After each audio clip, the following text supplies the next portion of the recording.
Saudaraku sekalian yang kekasih,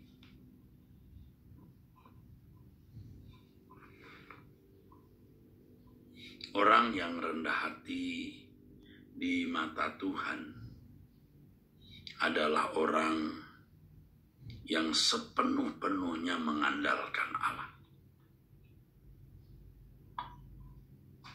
Allah bukan butuh untuk menjadi tempat perlindungan atau andalan, saudara.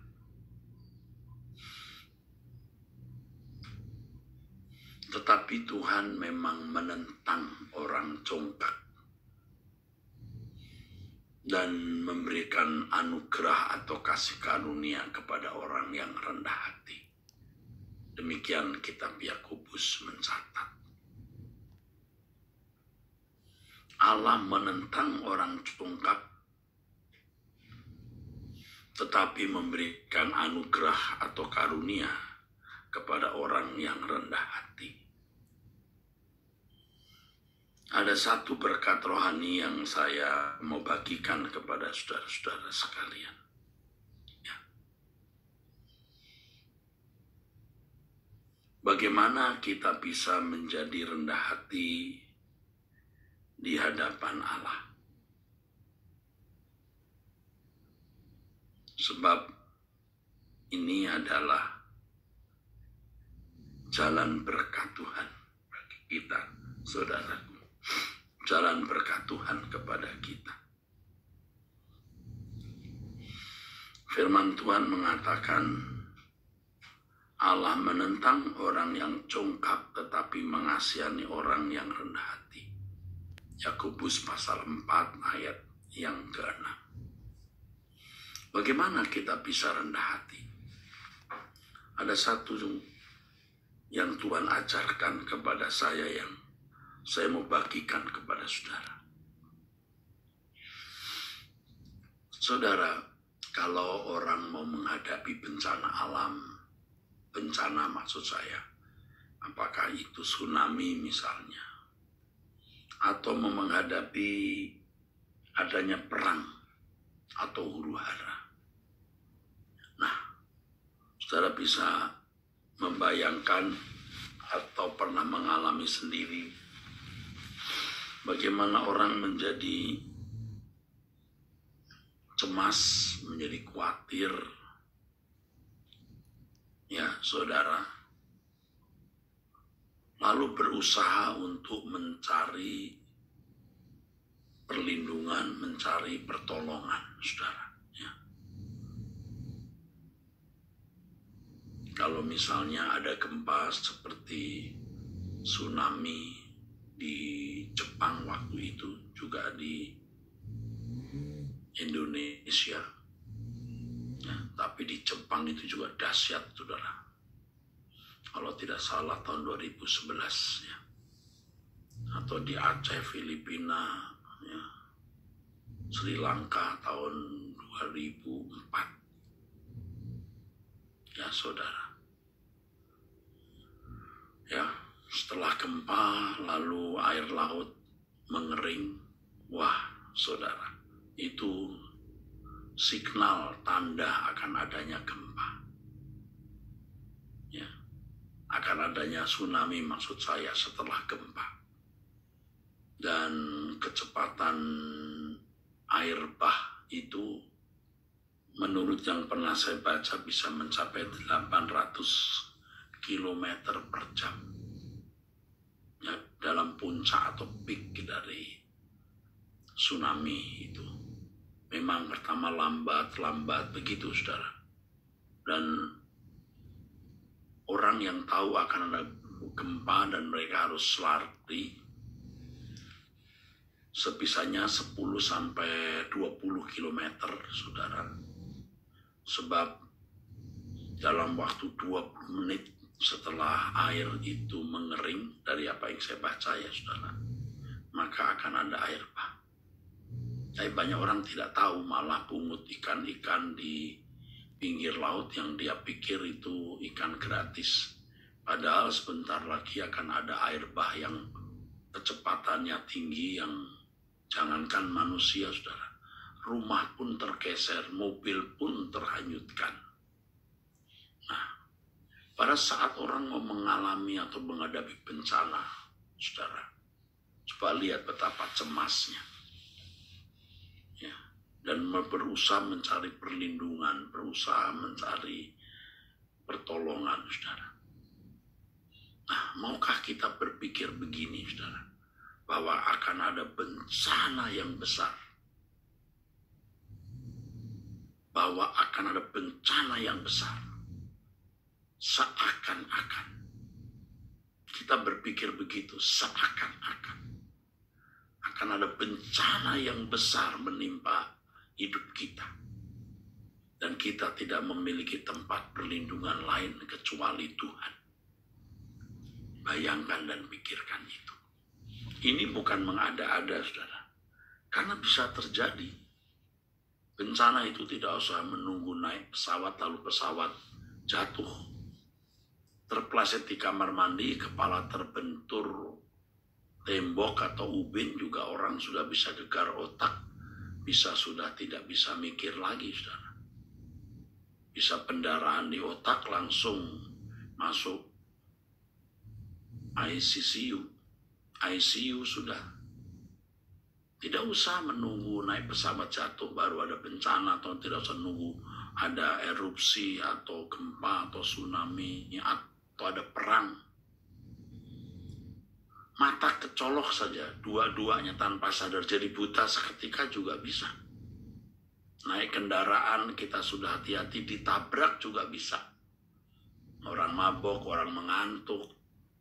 Jadi bencana itu bisa datang setiap saat. Belum lagi kematian, saudara. Sore, malam hari, rebah, tidur. Besoknya bangun-bangun sudah di kekekalan. Itu sangat mungkin, saudara. Nah, kita harus berpikir begitu. Seakan-akan akan ada bencana besar. Maka kita menaruh perlindungan kita kepada Tuhan. Hanya Tuhan yang bisa menolong kita. Ya, jangan sombong, saudara. Kita manusia yang terbatas. Ya. Setiap saat keadaan chaos itu juga bisa terjadi, saudara. Nggak usah jauh-jauh, saudara. Saudara naik mobil ada orang gila saja yang pegang kampak atau palu. Anda di Palu aja, mobil Anda di Palu, itu jendela dekat sopir di Palu, lalu Anda di dalam mobil, sudah selesai. Orang gila yang tidak bisa diajak bicara.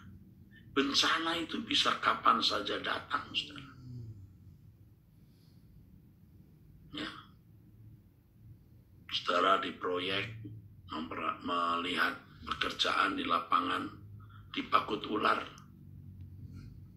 Ular berbisa juga sudah selesai. Belum lagi kita tidak sadar di dalam tubuh ternyata ada tumor ganas, ada meum, ada kanker, dan macam-macam. Nah, kita harus berpikir seakan-akan ada bahaya besar di depan kita. Makanya kita berkata, Tuhan peganglah aku. Tuhan lindungi aku. Nah, tetapi tidak berhenti sampai di sini, saudara. Orang yang menaruh perlindungan kepada Tuhan itu tidak bisa hidup sembarangan. Jadi tidak adil, tidak fair, dan tidak layak dilindungi. Kalau kita menaruh perlindungan kita kepada Tuhan, mau tidak mau, kita harus hidup di dalam penurutan terhadap kehendak Allah. Kita harus hidup di dalam ketaatan kepadanya. Kita harus hidup dalam kesucian kepada Tuhan. Saudara, suci itu artinya bukan hanya bersih. Kesucian itu bicara mengenai integritas yang tidak terpengaruhi oleh cara berpikir anak dunia, dan yang memiliki kepekaan untuk melakukan kehendak Allah. Kesucian itu bukan keadaan pasif, Tetapi selain progresif bertumbuh terus, kesucian juga aktif, di mana kita harus mengerti kehendak Allah untuk kita lakukan, pekerjaan Allah untuk kita selesaikan. Itu kesucian. Jadi kesucian tentu bukan sesuatu yang mudah atau gampang, saudara. Kalau Anda menganggap gampang, Anda tidak pernah bergumul di situ, ya, tidak pernah bergumul, saudara. Saudara, kalau lihat orang main flute, main trompet, Anda berkata, itu mah gampang, ya. Kalau nggak latihan setiap hari, nggak bisa loh, saudara. Kalau Anda melihat orang berselancar, Anda bilang, itu gampang. Anda tidak pernah berselancar, sehingga Anda mengatakan mudah. Tapi kalau sudah masuk, wah nggak gampang. Kalau Tuhan sampai berkata, carilah dulu kerajaan Allah, karena memang ini tidak mudah, saudara. Jadi kalau kita menaruh perlindungan kita kepada Tuhan, itu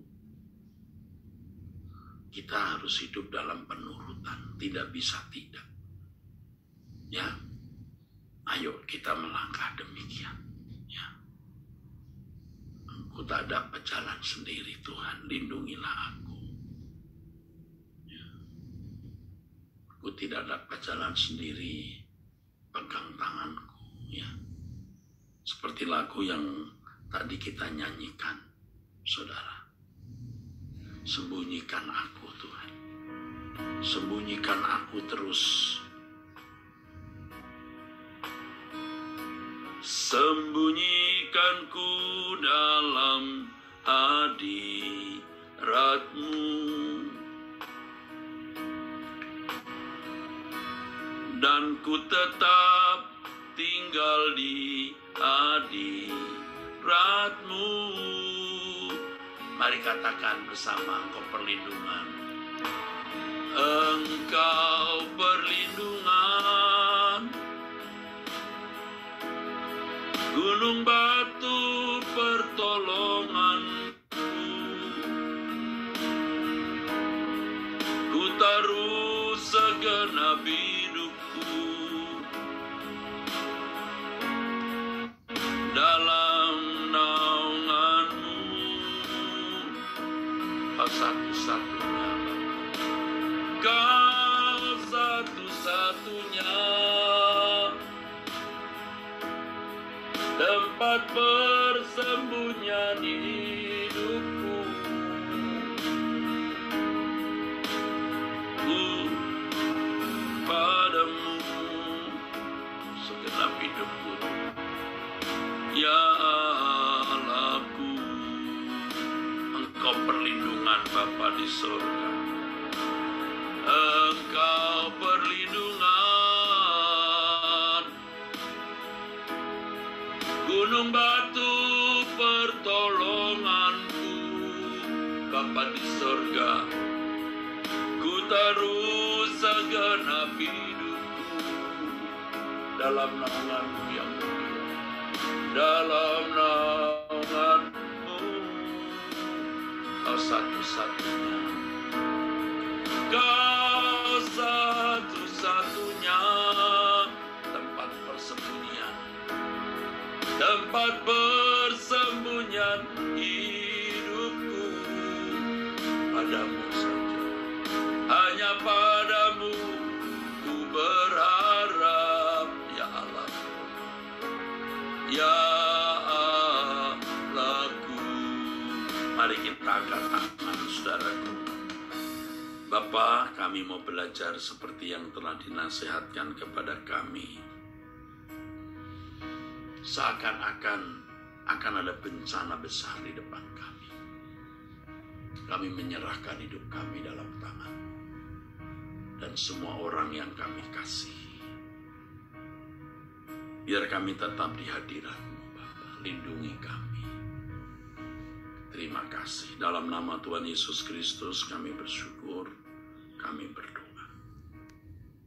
Amin. Amin. Saudara, jangan lupa untuk ikut Warrior Conference, khususnya untuk orang-orang muda ya. Jangan lewatkan kesempatan ini. Anda bisa mendaftar melalui link yang saudara bisa melihat di ruang chatting ini. Ya, baik saudara, sampai jumpa. Nanti jam 2 ada Wanita Surgawi dan melalui Truth ID. Tuhan memberkati.